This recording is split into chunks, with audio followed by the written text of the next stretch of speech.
soybean cyst nematode has overcome the PI8788 resistance. And we talk a lot about Peking, and I was a former soybean product manager. It's really hard to get our hands on Peking lines.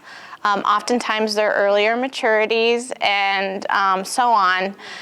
What's your experience with Peking, and what advice would you give to farmers with Peking resistance? Yeah, you're right. So we've been relying on one type of resistance from soybean called PI8788 for 3 decades now.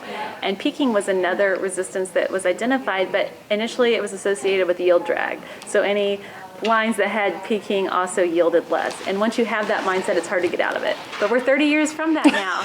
And so Dr. Tilke's group up at Iowa State has shown that you can have Peking in commercially available varieties, and they're yielding even better than some of the PI8788 lines in high SCN areas.